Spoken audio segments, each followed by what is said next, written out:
Lipstick, इतने में नीचे किसी का वापस आया, सर लैक्मे की लिपस्टिक 835 रुपए की आती है। वो क्या बात करते हो, लिपस्टिक इतनी महंगी है। कुल मिला के लिपस्टिक पे चर्चा चली 5-6 मिनट। आवाज सही आ रही है आपको?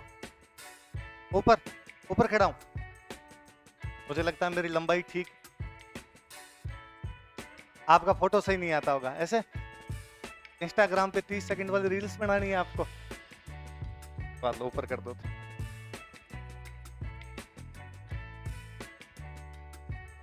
अब ठीक है।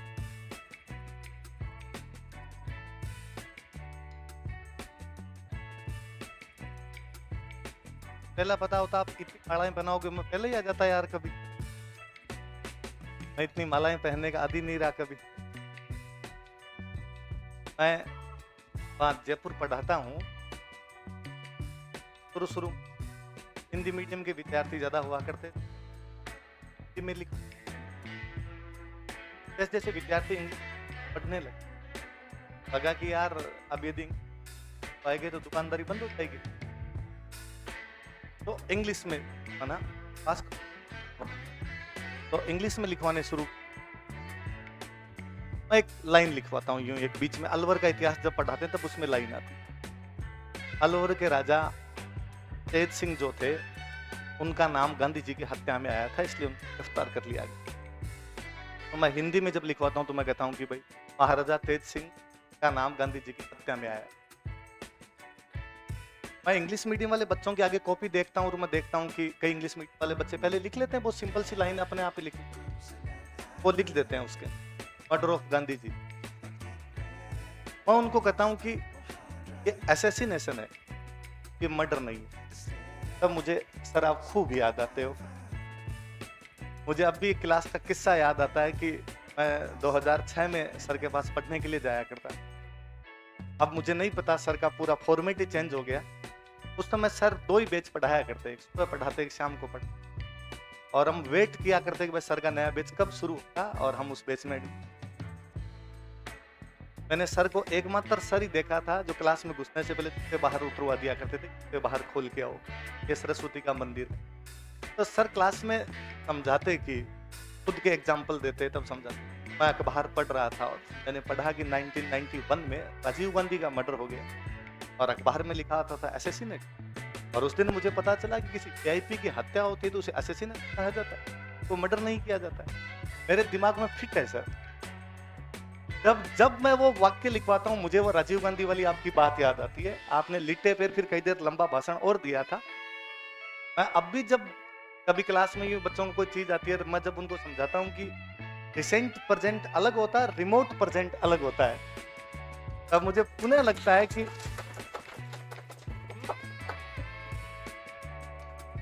दुनिया की किसी किताब के अंदर ये चीज नहीं लिखी हुई है, ये सर वाले उस क्लास के अंदर ही अपन ने ग्रहण की। मैं सर 2012 से पढ़ा रहा हूं। ये तो भला कोरोना का कि आप मुझे जानने लग गए, बाकी मैं ये सेम काम 2012 से कर रहा था। 2012 से सुबह 7 से 7 तक सांगा कुंभाई करता हूं मैं सारे दिन। मेरी क्लास में बैठने वाले 400 बच्चे, और वैसी 10 क्लासों में जाके मैं सर पढ़ाता और सब बच्चे मेरी तारीफ ही करते और सब कहते सर बहुत अच्छा पढ़ाते हो। लेकिन बाहर कोई जानता ही नहीं था आपको। लेकिन जब कोरोना आया तो शुरू में हमें बड़ा अजीब लगा और हमें कहा गया कि ऑनलाइन पढ़ाओ। लगा यार ऑनलाइन कैसे पढ़ाएंगे, क्लास सामने बैठी नहीं और कैमरे के सामने जाके खुद ही हंसो और ये मन में सोचो कि सामने वाला भी हंसता होगा, ये तो बड़ा अजीब रहेगा यार। और फिर हमें और लगा कि यार अपने तो क्लास में कई चलता हुआ बातें भी कर जाते हैं, तो लगता है कि यार क्लास में तो बच्चों के सामने चल जाती है, किसी बड़े आदमी के सामने जाएगी तो लगेगा कि यार क्या ठेठ मूर्खों जैसे गांव की सी बातें करता रहता है। और ये बातें ये क्लास में ही लोग पढ़ाते हैं। इसलिए शुरुआत के कुछ वीडियो में बड़ा डर डर के पढ़ाया। वो शुरुआत वाले मेरे वीडियो आप देख लो तो आपको यूं लगेगा जैसे कि थप्पड़ मार के जबरदस्ती खड़ा करते। धीरे धीरे थोड़ा भय खुला। ऑफलाइन क्लासेस शुरू हुई तो हमने कहा कि जो बच्चे कोरोना में, कई बच्चे तब भी नहीं है, ऑफलाइन शुरू हो गई, तो जो बच्चे घर बैठे हैं उनको हम क्लास वाली ऑफलाइन डायरेक्ट ऑनलाइन देंगे। क्लास में जब बच्चे आए तो मैं जब बच्चों के सामने वापस बोलने लगा तो मेरा थोड़ा जो रिदम फ्लो था, जो नेचुरल फ्लो था, नेचुरल फ्लो आया मेरा निकल के सामने। और तब मुझे पता चला कि यार अपने जो ये देसी कहानियां सुनाते हैं लोगों की, ये ही समझ में आती है, बाकी तो समझ में नहीं आता है कुछ। आज सुबह ही एक मेरे को साथी उन्होंने कोचिंग खोल रखी है, मैं उन बच्चों से चर्चा कर रहा था, तब मैं कह रहा था कि मेरे को जब आजकल लोग आके कहते हैं कि सर हमारी मम्मी और पापा आपकी वीडियो देखते हैं, मुझे लगता है कि यार इससे उपलब्धि क्या होगी कि तुम पढ़ने वाले तो देखते ही नहीं हो, वे देखते हैं जिनका पढ़ाई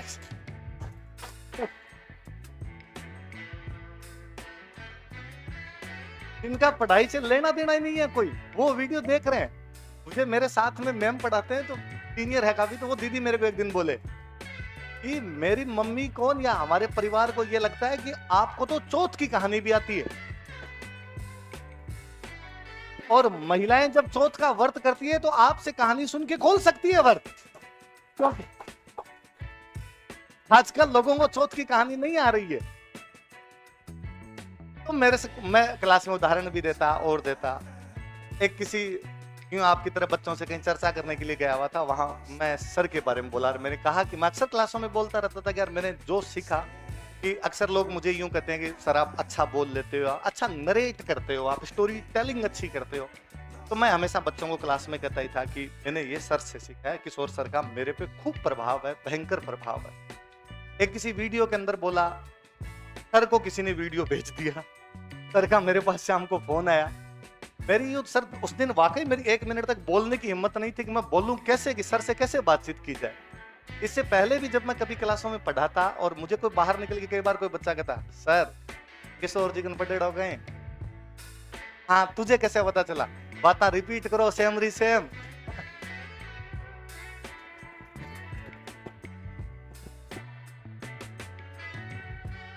मुझे लगता है ये तेरी गलती है, तू सर से पढ़ के भी फिर मेरे पास क्यों आया? फिर वही रचना चाहिए था। अब मेरे पास वही बातें जो सर से सीख के है, तो वही बताऊंगा यार, दूसरी तो कौन सी बात बताई जाए। आज मुझे लगता है कि मेरी जिंदगी में इससे बड़ा अचीवमेंट न प्राप्त किया है, न कभी कर पाऊंगा कि मैं आज सर के बराबर बैठा था और सर के सामने मैं बोल पा रहा हूँ। इधर लिटरली मैं आप बैठे हो इसलिए ऐसा कुछ ही नहीं, मेरा तारीफ करने का स्वाभाविक उद्गार है सर मेरे इस बारे में। बाकी आप पढ़ने वाले हो, मैं यहाँ से जब चला भी गया था 2008 के बाद में बीकानेर से लेना देना कम ही रहा, वरना पहले मैं यहीं पढ़ा हुआ हूँ। मेरी 11th-12th RSU से भी, ग्रेजुएशन यहाँ डूंगर। भाई साहब हमारे से सीनियर थे, तो भाई साहब यूँ नेता वाली छवि थी शुरू से ही। तो हमें कई बार लगता है कि जब कॉलेज आते अपने से हाथ मिला लेंगे तो अपने आज गंगा जी ना लेंगे अपने। हाथ मिलाने वाले लोग भी ज्यादा ही हुआ करते थे उन दिनों में भी, तब सेल्फी वाला क्रेज होता नहीं था, तब तक फोन नहीं आए थे। फिर मैं यहाँ से चला गया तो इतना रहा नहीं, कांटेक्ट कोई रहा नहीं। मेरे एक सिस्टर यहीं पे रहते हैं, तो उनके बच्चे जब कोचिंग वोचिंग करने लगे तो मैंने शरद जी के, अरविंद जी कहा कि भाई ऐसे कोई लोग हैं पढ़ाते। फिर मुझे पता चला कि यार अपने लगभग उसी टाइम के अंदर ये दूसरे कॉलेज के अंदर पढ़ रहे थे, दूसरे कॉलेज में था, मेरे कई साथ वाले इनके साथ में और पढ़ रहे थे। फिर धीरे धीरे यूं जानकारी 2010-8 में वहां चला गया। 2012 से तो पढ़ाना ही शुरू कर दिया था, पिछले कुछ सालों से ये पढ़ाने वाला काम चल ही रहा था। मुझे लगता है मैं चीजों को रूट लेवल से समझा देता हूँ किसी को, इसलिए लोगों को थोड़ी समझ आने लग गई और इसलिए लोग थोड़े जानने लग गए। YouTube ने आजकल आप लोगों को इतना वो कर रखा है, जंजाल के अंदर बांध रखा है। आज सुबह वाली इस कोचिंग में कह रहा था कि कई बार जब मुझे कोई स्टूडेंट आके कहता है कि सर हम सारे दिन आपकी वीडियो देखते हैं, मुझे लगता है तुम देखते नहीं हो, आ रहा है तुमने मेरा एक आधा वीडियो देखा था। ये आर्टिफिशियल इंटेलिजेंस है कि यू को लगता है कि ये इसको पसंद करता है, इसलिए सारे दिन मेरे दिखाएंगे, तुम अब कहा के भी दूसरे नहीं देख पाओगे, तुम्हें अब देखने ही पड़ेंगे, क्योंकि टाइमलाइन में तुम्हारे 10 में से 8 वीडियो को है, बचकर जाओगे कहां? तुम्हें कुछ ना कुछ सुनना ही पड़ेगा उसमें। मैंने यदि बकवास भी कर रखी तो सुनना पड़ेगा। मैं अक्सर क्लासों में कहता रहता हूं कि इसके कभी किसी से बात भी करो, आपका मोबाइल साइड में भी पड़ा है तो मोबाइल डाटा ऑफ रखा करो, मोबाइल आपकी बातें सुनता है। आप जब किसी से फोन पे बात करते हो तब भी अपना मोबाइल डाटा ऑफ रखा करो, ये पुनः आपकी बातें सुन। मैं सुबह ही उदाहरण दे रहा था, पुनः है। आप कभी किसी दोस्त से बात करना फोन पे तो मोबाइल डाटा ऑन रखना, और उस दोस्त से आप ये बात कर लेना यार जूते खरीदने और कौन सी कंपनी की जूते अच्छे आ रखे हैं, इस टाइप की कोई 10-15 मिनट आप बात कर लें। आप यकीन मानिए अगले 4 दिन तक एडिडास, रिबॉक और पूमा तीनों आपको मैसेज दिखाएंगे। हो सकता है एडिडास वाली लड़की आपको फोन करे और फोन करके 40% ऑफ हम दे रहे हैं, हमारे पास में है ना, ये मोबाइल इतनी तक आपकी बात सुन। एक उदाहरण तो वो मुझे लगता बड़ा शानदार सा उदाहरण है मैं किसी ऑनलाइन क्लास में हिस्ट्री की क्लास ले रहा था। मैं समझा रहा था कि इस प्रकार भारत का जो धन है वो भारत से बाहर अंग्रेज ले गए। मैं यूँ नॉर्मल उनको समझा रहा था कि जैसे मैं इस कोचिंग में पढ़ाता हूँ, तो मुझे 50,000 रुपए सैलरी मिली। तो मैं इस 50,000 का क्या करूंगा? तो मैं इसमें से 22,000 रुपए हमारे मकान मालिक को किराया देता हूँ। मेरे जो मकान मालिक मेरे से 22,000 रुपए किराया लेते हैं, वो 10,000 रुपए अपने बच्चे की, वो स्कूल वाले सर 10,000 में से 8,000 रुपए का पेट्रोल भरवाते हैं। वो जो पेट्रोल पंप वाले भैया है वो उन 8,000 में से 5,000 का राशन का सामान खरीद, वो जो सामान खरीदने वाले हैं वो जिनसे सामान खरीदा है वो 3,000 रुपए की सब्जियां लाते हैं। वो जो सब्जी वाले भैया वो 3,000 में से 2,000 जो धोबी है उनके कपड़े धुलवाते हैं। वो जो 2,000 वाले हैं वो उनमें से 1,000 रुपए जो है वो अपने कोई पाउडर क्रीम पर लगाते हैं। कुल मिला के वो जो रुपए जो मेरे को 50,000 मिले थे हमारी इकोनॉमी में घूम रहे हैं। इसलिए इकोनॉमी का मूलभूत सिद्धांत है खर्चा। जितनी खर्चा करोगे उतनी इकोनॉमी। आप बैठे बैठे सोच रहे होंगे कि हो तो सही, कर तो हम दें, पर नहीं हो तब भी किए जाने चाहिए, तब भी बढ़ेगा। भगवान देता है। आपके पास रुपए होते हैं और आप खर्चा करते हो तो भगवान को लगता है इसके खर्चे कम पड़ रहे हैं इसलिए तनख्वाह बढ़ा देता है। और आपकी तनख्वाह ज्यादा होती है, आप खर्चा नहीं करते तो भगवान को लगता है इसके पास तो पहले से ही पड़े हैं तो क्यों बढ़ाई जाए इसे। फिर मैंने उनको सेकंड एग्जांपल दिया कि मेरे एक अंकल भारत से बाहर रहते, अरब कंट्री में रहते। हमारे गांव के खूब सारे लोग सर अरब कंट्री में जाते हैं, उधर पैसा ज्यादा जानते। तो अरब कंट्री में मेरे एक काको सर रहते हैं, उनको वहां पे 50,000 रुपए सैलरी। पर वो क्या कोशिश करते हैं, वो वहां के 50,000 रुपए मिलते हैं, पर वो क्या कोशिश करते हैं कि अपना खर्चा तो 5,000 ही करना है, 45,000 अपने को इंडिया भेजना, अपने गांव भेजना ताकि बीवी बच्चे आराम से रह सकें। ओमान रहते हैं मेरे वो अंकल, ओमान से 45,000 रुपए इंडिया भेजते हैं, तो उनके घर वाले इंडिया में खरीदारी करेंगे। ओमान के 45,000 रुपए इंडिया के काम आए, ओमान के काम आए। इकोनॉमिक रूम इंडिया की भी है, ओमान की इंडिया की भी, उनका पैसा उनके कोई काम नहीं है। अब सेम एग्जांपल अंग्रेजों का जब टाइम था भारत पर अप्लाई कर ली कि अंग्रेजों का एक अधिकारी भारत के अंदर रहता था, उसको सैलरी भारत दिया करता था पर खर्चा इंग्लैंड के अंदर। इसलिए हम कहते हैं कि अंग्रेजों का तंत्र उस प्रकार के से था कि वो गंगा के किनारे से सब कुछ सोख लिया करता और टेम्स के किनारे सब कुछ नहीं, यहाँ से पैसा जाता उधर पैसा जाता। दादा भाई नौरोजी का सिद्धांत है धन का निष्कासन, ड्रेन ऑफ वेल्थ। धन निष्कासन, निष्कासन मतलब बाहर जाना। इस प्रकार हमारा धन बाहर गया। तो मैंने बच्चों को पूरा समझाया, एग्जाम्पल दिया, जो बोर्ड पे लिखा हुआ था वो समझाया। फिर मैंने कहा कि बाल गंगाधर तिलक ने ऐसे जो पैसा बाहर जा रहा था इसके लिए कहा था कि भारत का पैसा भारत से बाहर जाना उसी प्रकार है जैसे पड़ोसी की बीवी के लिए मेकअप का सामान लाना। तो भाई किसी की लिपस्टिक दिलाते हम घूम रहे हैं उसको। अब मैं यूं बोला तो ऑफलाइन बैच में तो क्या होता है, बच्चों की हिम्मत नहीं होती सामने वापस बोलने की, बच्चे हंस के रह जाते हैं। ऑनलाइन के अंदर बच्चे को पता है, नाम तो अजीब अजीब से नाम लिख के रखते हैं, पापा की परी, तो मम्मी की लाडो टाइप के ऐसे कुछ नाम लिखे हाँ, या कोई खूंखार बंदा। तो किसी एक बंदे ने उधर से कमेंट किया कि सर क्या बात है, लिपस्टिक आज तो सुबह सुबह। तो जैसे उसने ये बात की तो मैं वापस बोल गया, मैंने कहा हाँ यार ये उसने, मैंने लिपस्टिक का उदाहरण दे दिया क्या, चलो तो दूसरा कौन सा दूं। कितने में, एक कोई हाथों हाथ बंदे का दूसरे का, सर वैसे लिपस्टिक कितने रुपए की आती है आपको पता है क्या। मैं उससे वापस बोला कि नहीं यार क्या पता कितने की आती है। इतने में नीचे किसी का वापस आया, सर लैक्मे की लिपस्टिक 835 रुपए की आती है। वो क्या बात करते हो, लिपस्टिक इतनी महंगी।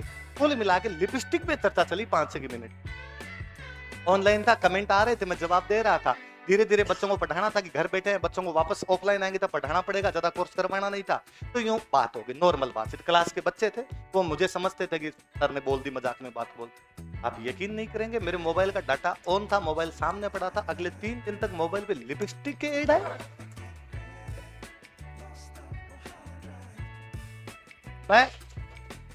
मैं यदि उनको फोन कर सकता तो मैं कहता उनको कि मैं सर्वथा अयोग्य पात्र हूं जिसको आप ये मैसेज कर रहे हैं, ना मैं लगा सकता हूं ना दे सकता हूं, इसलिए प्लीज बंद कीजिए इसको।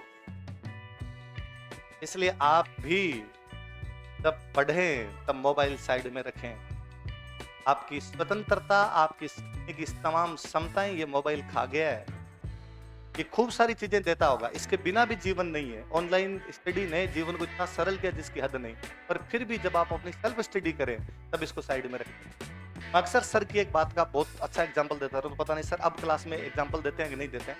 हमारे टाइम में सर खूब दिया करते थे, मैंने वो अप्लाई किया, मैं उसमें सफल रहा। हालांकि मैं तो हिस्ट्री जैसा बहुत सिंपल सा सब्जेक्ट पढ़ाता हूँ, सर तो इंग्लिश जैसा सब्जेक्ट पढ़ाते हैं जिसमें अपने को पहले इंग्लिश वो सब्जेक्ट इसमें अपने पहले मान के चलते हैं कि नहीं आएगा, तो नेगेटिव से पॉजिटिव में लाना बहुत बड़ी बात होती है अपने आप में। तो सर हम जाते सर तो सर के पास क्लास में कुछ डाउट आया तो खड़े होके पूछ लिया, हाथ खड़ा किया कि सर ये इसके बाद ये क्यों लगाया, इसके बाद ये क्यों आया। सर ने कहा बैठ जा, कल पूछ, परसों पूछ, 2 दिन का टाइम दिया। मन में कई बार बुरा भी लगता, कई बार तो ये होता है कि 2 दिन पहले फीस दी होती है, 2 दिन बाद सर कहते थे कि 2 दिन बाद पूछना। तो सर मरा दिया, ये तो फीस तो आपने ले ली थी। हालांकि सर फीस वाले मामले में बड़े लिबरल थे, नहीं लेते, पर जमा करवाने के बाद में कई बार होती तब यूं अजीब सा लगता। पर 100 में से 100 बार ऐसा हुआ कि मुझे दोबारा पूछने की कभी आवश्यकता नहीं पड़ी।